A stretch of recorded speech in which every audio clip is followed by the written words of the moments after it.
Ready?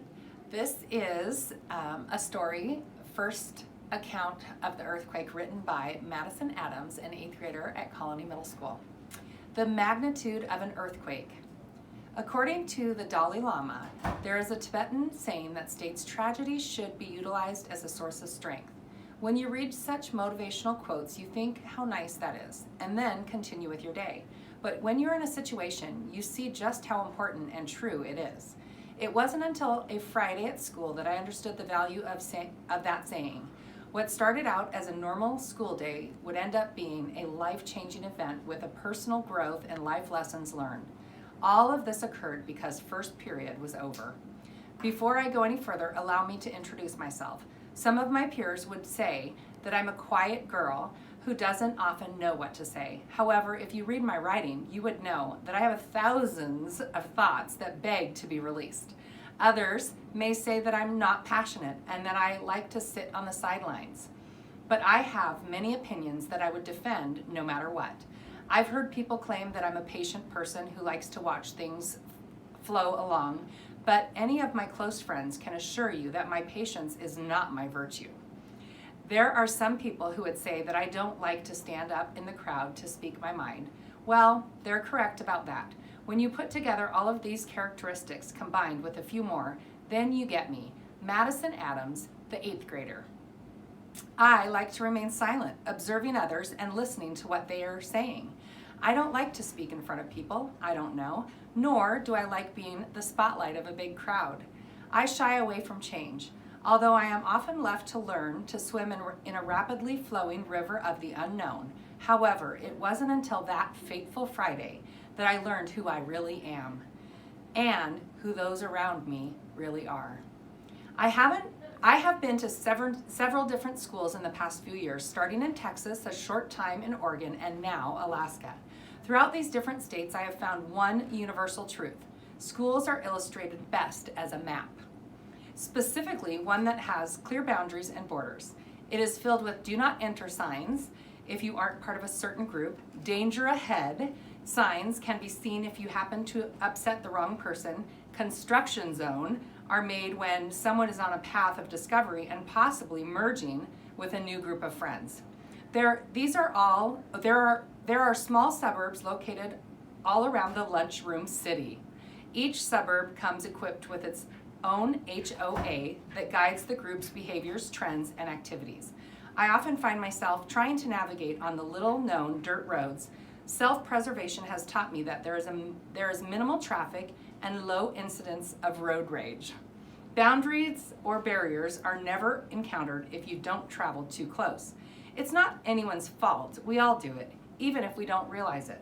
I believe it is just what we have come to accept as normal, and no one questions it anymore. However, Friday the 30th, November 2018 was anything but a normal day. It was the day the 7.0 earthquake hit Alaska at 8:29 a.m. I've heard different reports on the duration, yet I could dispute all of them. Time seemed to drag along at an agonizingly slow pace, but these facts don't truly do justice to the disaster that struck. I was in the middle of a lesson in social studies in Mr. Wargo's classroom. It had appeared to be just like an average day. I was eager for the bell to ring and to continue on with my day so I could get home. Though I had never felt an earthquake before, it didn't take a seismologist to know what was going on. The shaking started out of seemingly nowhere, but it escalated very rapidly. Mr. Wargo told us, "Get down under our desks," and we all did so as soon as he commanded it. The lights were out before I had even finished getting under the desk. I couldn't see anything, but I could feel the vibrations that followed the falling ceiling tiles. I heard one hit my desk, causing a loud, startling noise. I quickly covered my head after that occurred in the hopes of saving my last few brain cells that had survived to the 8th grade so far. Once the initial shock wore off, classmates around me started checking on each other. I heard someone begin sobbing, and I quickly became concerned for whoever it was, because it was obvious the earthquake had taken a toll on them. I asked Mr. Wargo if I could use my phone as a light, and he told us all that we could. We remained under our desk for a little while, and I took the chance to see the damage as best I could. I can't remember exactly what I saw, but I do clearly recall seeing the dust all around us. Okay. Once we were sure that we could come out safely, we got up and began to walk out. I stayed by my friend, who I had found out was the one that had begun sobbing. While we were out in the hall, there was a large aftershock. I panicked, sprinting down the hall to find an open classroom, but it stopped before I could. After that, we all hurried out to the parking lot. No thoughts of the biting cold that was awaiting us outside.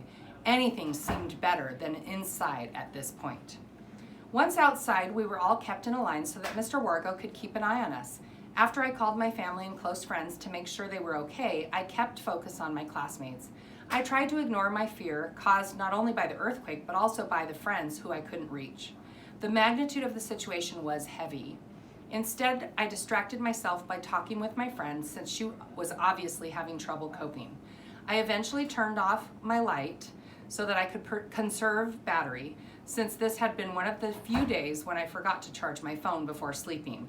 It was not long after this when I heard one of the girls, who I believed to be popular, come over to check on her boyfriend.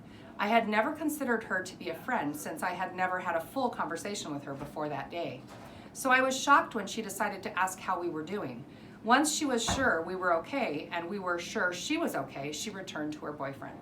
After that, I felt the desire to check on the other students around me, even if I didn't know them. I began to offer to let people use my phone for calling their family if they didn't have theirs, to which they were very kind about. After that, we were told that we would be moved to the gym. On the way back inside, I was walking behind some of the boys that are often considered to be pranksters. Despite our differences, they were kind and even pointed out things such as broken glass or debris to me, which encouraged me to do the same to the people behind me. When we got to the gym, we continued to show each other kindness. Forgetting our once obvious social differences, I had never felt so close to the students at my school than I did that Friday. In the end, we all got out with minor injuries at most. I got to check on my friends who hadn't been able to answer their phones, and I was assured that none of them had been in any danger. Once I returned home, I couldn't wait to share how proud I was of my fellow students. Until that day, I hadn't been aware of our true selves and just how unified we could truly become. I developed a trust for each and every one of them that I had never believed I could ever form. There was another light that shone bright that Friday, and it had nothing to do with the mini phones. It came from the students at Colony Middle School. When we were in our darkest moment, we shone the brightest. I am now left wondering and hoping that the light that emerged from the disaster would only brighten moving forward and not dim due to complacency. However, it's not just them who have the responsibility for keeping this change. So it is my promise to keep this trust that has begun to grow and become more open and approachable to my peers. No matter what the social group they may or may not belong to, I will be taking a more scenic route on the map, even if there is traffic delays. As Mahatma Gandhi once said, be the change you want to see in the world. Oh my gosh, I love it. Oh my goodness. So I want to somehow